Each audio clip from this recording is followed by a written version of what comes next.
আসসালামু আলাইকুম, Ayesha healthy kitchen থেকে চলে আসলাম গরুর মাংসের একটা রেসিপি নিয়ে। আজকে রান্না করছি গরুর ঝাল মাংস। এভাবে রান্না করলে গরুর মাংসটা অনেক টেস্ট হয়। আর আজকে রান্নাটা আমি নিজেই করছি, কারণ আমি আমার বোনের বাসায় আছি। তো আমার বোন আমার হাতের গরুর মাংস খেতে চেয়েছে, এবং আসলে খাওয়া হয় আমার বাসায় যখন যায়, কিন্তু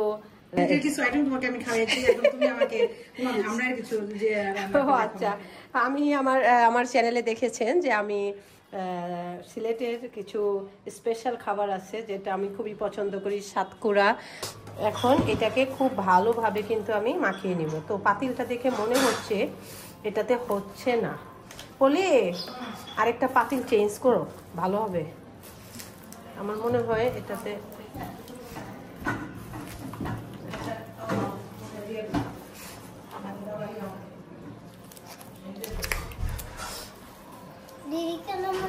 হ্যাঁ,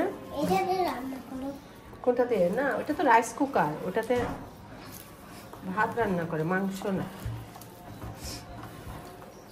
এখন তেলটা দাও তো। হ্যাঁ না, এই ভিডিওটা এডিট করার সময় আমি মারাত্মক একটা ভুল করে ফেলেছি। সেটা হচ্ছে ভিডিও এডিটের সময় আপনারা জানেন অনেক কিছু ভুল ভ্রান্তি থাকে, সেগুলো কেটে কুটে ভিডিওটাকে ছোট করতে হয়। ভিডিওটা অনেক লেন্থ থাকে, সেটাকে ছোট করে নিতে হয়। তো ওই সময় দেখা গেছে আমি সাডেনলি আমার ভিডিওটা পুরাটাই ডিলিট করে দিয়েছি। যেই পার্টটাতে ছিল আমি কিভাবে মাংসে কতটুকু পরিমাণ মশলাপাতি দিয়েছি, সেই মশলার পার্টটাই কিন্তু আমি ডিলিট করে দিয়েছি। খুবই খারাপ লাগছে। তারপরও এত সুন্দর একটা ভিডিও আপনাদের জন্য আপলোড না করে পারলাম না। আমি এখানে আদা বাটা, রসুন বাটা, ধনিয়া বাটা, জিরা গুঁড়ো সবই দিয়েছি, কিন্তু পরিমাণটা আমি স্ক্রিনে লিখে দিচ্ছি, যদিও আমার এখানে ওই পার্টটা ডিলিট হয়ে গেছে। লবণটা কিন্তু দেওয়া হয়নি, কিন্তু আপনাদের সুবিধার জন্য আমি এখানে স্ক্রিনে লিখে দিচ্ছি আমি কোনটা কি পরিমাণ দিয়েছি, সেটা আমি লিখে দেব। সরি। তো ভিডিওটা দেখুন, ভালো লাগবে, বেশি বেশি করে শেয়ার করবেন।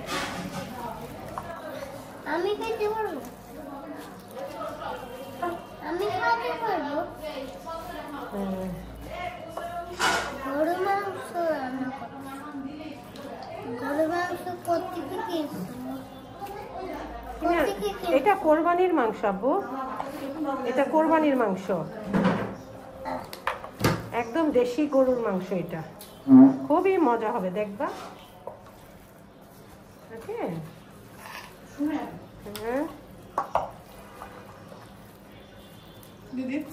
হ্যাঁ হ্যাঁ, এইটা হ্যাঁ হ্যাঁ, ওইটা হবে। দাও, পাতিলটা ধুয়ে নিয়ে এসো। ওইটাতে হবে, এটাতে তো হবে না, নাড়াচাড়া করতে সমস্যা। হ্যাঁ, ঠান্ডা না, তাছাড়া এটা ইয়ে হয়ে গেছে। মাংসটা মাখানো হয়ে গেল আমার। এখন এটাকে আমি রেডি করে নিচ্ছি, চুলায় দিয়ে দিব। তবে পাতিলটা কিন্তু আমাকে চেঞ্জ করতে হবে, কারণ দেখুন পাতিলের আধা আধি থাকলে সেই মাংসটা সুন্দর পানি উঠে সুন্দর হয়। যাই হোক, এখানে একটু হাত ধোয়া পানি দিয়ে দেবো। এই তো দেখুন, আমি পাতিলটা কিন্তু দেখুন কত বড়, সসপ্যান চেঞ্জ করে ফেললাম। এখন এটা খুব আরামে রান্না হয়ে যাবে, কারণ মাংস থেকে কিন্তু পানি উঠবে অনেক, তাই না? মাংস থেকে পানি উঠবে, এই জন্য অবশ্যই আমি এটা কিন্তু পানি ছাড়া রান্না করব। জাস্ট এখানে একটু হাত ধোয়া পানি দিয়ে দেবো। এখানে আমি হাত ধোয়া পরিমাণ পানি দিয়ে দিচ্ছি। এখানে 1 কাপ পরিমাণ পানি দিয়ে দিলাম। হ্যাঁ, পাতিলটা চেঞ্জ করে নিলাম, কারণ মাংস থেকেও তো পানি উঠে আসবে না, তখন দেখা যাবে এটা সমস্যা হবে। ও মনে হচ্ছে কাঁচা মাংস খাই ফেলবে। ওকে, হ্যাঁ না, এটা নিয়ে চুলায় বসিয়ে দাও। এখন এটা চুলায় বসিয়ে দিব, ঢেকে দিব। আস্তে আস্তে আস্তে মাংস থেকে অনেক পানি উঠে আসবে। নিয়ে দাও, বসাই দাও, হয়ে গেছে। এই যে মাংসটা হচ্ছে, কি ঘ্রাণ বের হয়েছে দেখুন না। এখানে মাংসটা একটু ঝাল কম হয়েছে, বুঝছো? আমি এটার মধ্যে আর শুকনো মরিচের গুঁড়ো দিতে চাচ্ছি না। এখানে কিছু কাঁচামরিচ দিয়ে দিই। হ্যাঁ হ্যাঁ, দেন, ভেঙে ভেঙে দিই। ভেঙে ভেঙে দিলে কি ঝালটা বের হবে। আর এমনি তো আমি কাঁচামরিচ দিই এই ঝাল মাংসটার মধ্যে, পরে দিই, সুন্দর একটা ফ্লেভার আসে। এই তো না, এটা ঝাল কেমন আছে, ভালোই ঝাল আছে। সব কাঁচামরিচ দিয়ে দেবো, মরিচের যে দাম, একটু শুকনো মরিচের গুলো দেওয়া যায়, আর কালারটা কম, তাই না? কালার কম, ঝালও কম। হ্যাঁ, ঝালও কম আর মরিচের কালারটাও কম, দেখতে সুন্দর লাগবে আর কি, এই জন্য দিয়ে দিলাম একটু।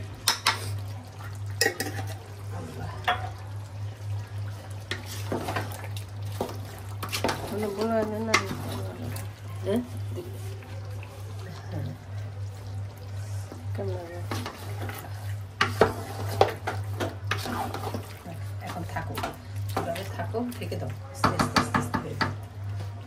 আরো পানি উঠবে। দেখো কত পানি উঠে এসেছে না, কত তেল পানি তো হয়ে যাবে। আরেকটা জিনিস আমার দিতে হবে শেষ ফিনিশিংয়ে, সেটা হচ্ছে জিরা গুঁড়ো।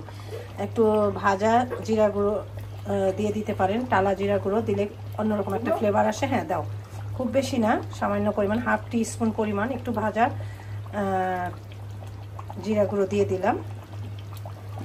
এখন আমি এটাকে ঢেকে দেবো, নাড়াচাড়া করবো না। দেখছি আমার কি অবস্থায় আছে আমার মাংসটা। দেখো তো হ্যাঁ, একটু নাড়া দাও, দেখি কি অবস্থা।